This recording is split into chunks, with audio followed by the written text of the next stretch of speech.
أطيل في ذكر ما أكرمني الله تعالى به، لكن أقول جئت الآن معي بعض كلمات يلهمني الله تعالى لأقرأها عليكم، لكني ما جئت لأقرأ ولأعلم، بل جئت لأن العلم نوعان: علم كتابي الكسبي وعلم ذوقي، علم روحاني. العلم الكتابي الكسبي نتدارسه معا، لكني جئت لأنهل من قلوبكم العلم الذوقي، الحب الحقيقي، حب الحبيب محمد صلى الله عليه وسلم.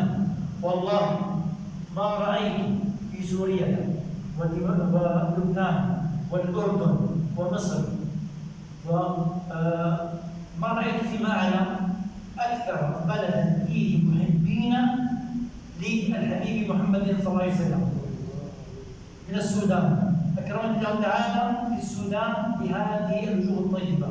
طبعا لا بد من أن أقول في كل قوم في كل مكان ميزات وسيئات، لكن هنا نحن بصدد ذكر المحاسن. هذه محبة، هذا الاحتفال بالحبيب محمد صلى الله عليه وسلم، هذه الجمهرة في 12 ليلة في كل ربيع. السودان في معظمها تحتفل بالحبيب محمد صلى الله عليه وسلم، ثم في السنة كلها مجالس مستمرة. نعم، في الشام يوجد احتفالات دائمة في السنة كلها في المساجد، لكن الاجتماع العظيم في الخليفة في درمان والمزاد هنا وفي السجانة في الخرطوم ما رأيناها إلا في السودان. فأكرمني الله تعالى في السودان، وأكرمني الله تعالى في هذه الليلة المباركة أن أعيش بينكم، لعل الله تعالى يكرمني بأن تسري أحوالكم في حالي فأزداد حبا للحبيب محمد صلى الله عليه وسلم.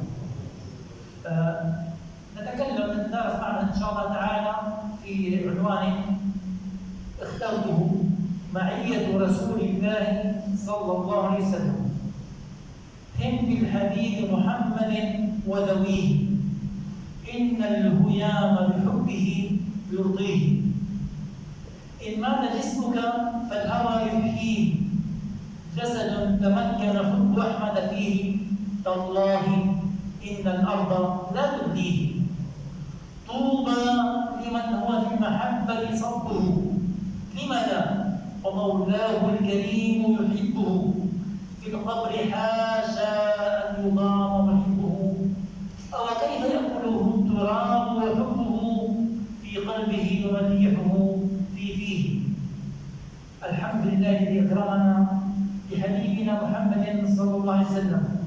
هو معنا منذ عالم الذر، هو معنا عندما خلق آدم، هو معنا جسدا، ثم انتقل وبقي معنا روحا، وعند القبر وفي الجنة معنا. سنذكر هذه التفاصيل إن شاء الله تعالى. لكن هل نحن معه؟ هو معنا صلى الله عليه وسلم. هل نحن معه؟ نتدرس عليكم إن شاء الله تعالى. بداية أقف دقيقتين فقط عند حديث النبي صلى الله عليه وسلم: لا تطروني كما أطرت النصارى ابن مريم، فإنما أنا عبده، قولوا عبد الله ورسوله. هذا الحديث صحيح، لكن تفسيره كتفسير كامل: لا تطروني، لا تبالغوا في مدحي، لا تكذبوا في مدحي. كما أطرت، كما تشبيه، النهي عن فعل مثل ما فعلت النصارى. النصارى قالوا ابن الله، تجاوز الحد بالبشرية بأن نجعل النبي إلها، هذا المنهي عنه. أما المدح والثناء على الحبيب صلى الله عليه وسلم في إطار البشرية، فمهما مدحناه لن نبلغ قدره. مهما مدح المادحون إلى يوم القيامة لن يبلغوا ولن يجاوزوا، لن يصلوا إلى حد ما يستحقه النبي صلى الله عليه وسلم في إطار البشرية. أولا، آدم عليه السلام لما خلق،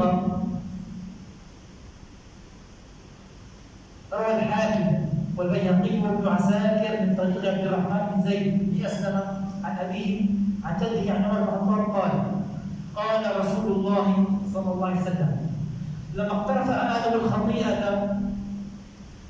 قال: يا رب، أسألك بحق محمد إلا غفرت لي. فقال الله: فكيف عرفت محمدا ولم أخلقه بعد؟ فقال: يا رب، لأنك لما خلقتني بيدك ونفخت في بروحك رفعت رأسي فرأيت على قوائم العرش مكتوبا: لا إله إلا الله محمد رسول الله. فعلمت أنك لم تضف إلى اسمك إلا أحب الخلق إليك. فقال الله: صدقت يا آدم، إنه لأحب الخلق إلي، وإذ سألتني بحقه فقد غفرت لك، ولولا محمد ما خلقتك. هذا الحديث صحيح صححه الإمام الحاكم. نعم، إذا هذا الحديث صحيح عند عدد الحفاظ، وفي فضائل الأعمال يؤخذ به. ولولا محمد ما خلقتك. استشكل بعض الناس هذه العبارة: الله تبارك وتعالى ليس بحاجة لنا. قوله تعالى: وما خلقت الجن والإنس إلا ليعبدون. هذه اللام نعم خلقنا لنعرفه لنعبده، لكن الله غني عنا. ولولا محمد ما خلقتك. علم الله تعالى أن أشد الناس عبادة له محمد، فخلقنا لأجله، والله تعالى أعلم. إذا كان محمد مع آدم في أن يغفر الله له. ثم ما من رسول أرسل بعد آدم إلا وأخذ العهد والميثاق عليه. إن شاء محمد لتؤمنن به. قال الله تبارك وتعالى: وإذ أخذ الله ميثاق النبيين لما آتيتكم من كتاب وحكمة ثم جاءكم رسول مصدق لما معكم لتؤمنن به ولتنصرنه. قال: أقررتم وأخذتم على ذلك مصري؟ قالوا: أقررنا. قال: فاشهدوا أنا معكم من الشاهدين. إذا الأنبياء كلهم عليهم الصلاة والسلام أمروا إن جاء محمد أن يؤمنوا به. ثم بعث النبي صلى الله عليه وسلم، وكان بجسده بين الصحابة الكرام رضي الله تعالى عنهم معيته معية جسدية، فنهلوا من هذه المعية علما وذوقا وحبا وإيمانا وحالا. قال الله تعالى واصفا أصحاب النبي صلى الله عليه وسلم: محمد رسول الله. هكذا ينبغي لنا نحن أن نقتدي بالصحابة لنكون جزءا من هذه المعية. محمد رسول الله والذين معه في حياته بأجسادهم، ونحن معه بأرواحنا بحبنا باتباعنا. والذين معه أشداء على الكفار رحماء بينهم. نتابع. ينبغي لنا أن نجتهد في هذه الآيات، أن نسمع ونفهم ونطبق قدر استطاعتنا. تراهم ركعا سجدا يبتغون فضلا من الله ورضوانا سيماهم في وجوههم من أثر السجود، إلى آخر الآيات الكريمة.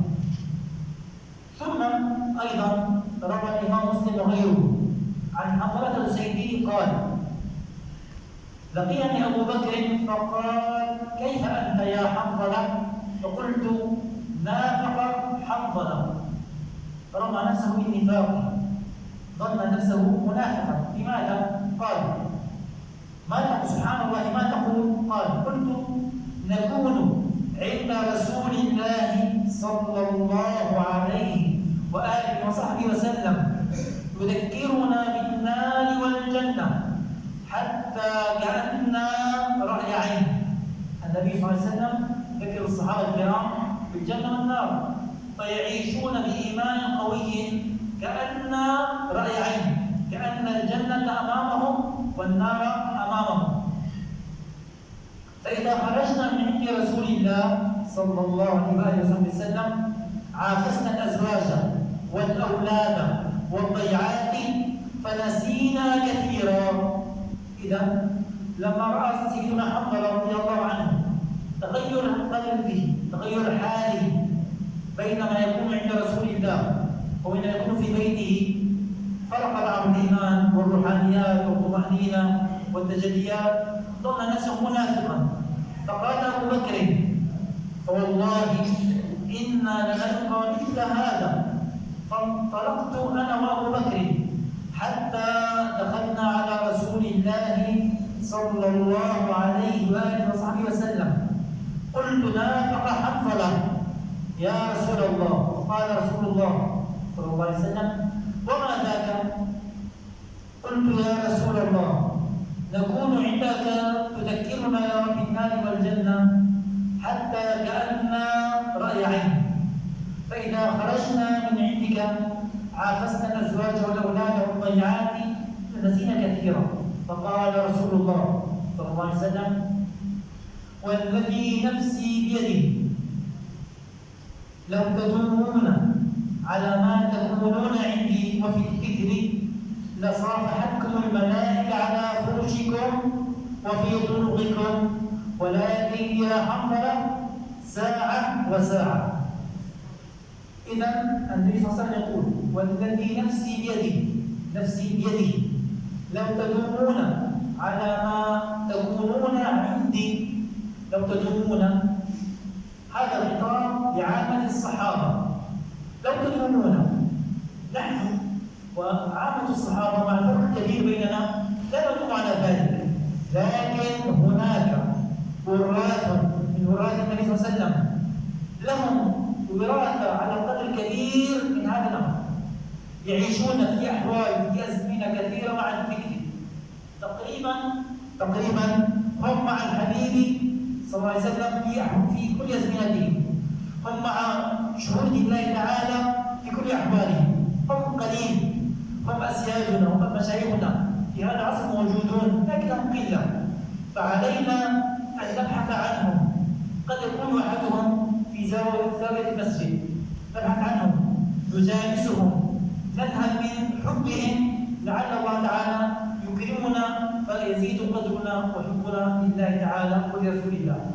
يقول: لو تدومون على ما تكونون عندي وفي الذكر كذلك. إذا عندنا أمران: المعية مع رسول الله صلى الله عليه وسلم لها شأن عظيم، تجذبك إلى حب الله، إلى روحانية، إلى طمأنينة، ألا بذكر الله في القلوب. فالمعية لها شأن عظيم في النفع، في الانتفاع. كذلك وفي الذكر، إذا كنت بعيدا عن شيخك أو لم تجد شيخا أو وجدته مع الشيخ لابد من الذكر.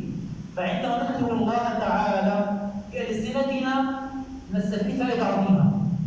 إذا ذكرنا الله تعالى في قلوبنا فائدة عظيمة.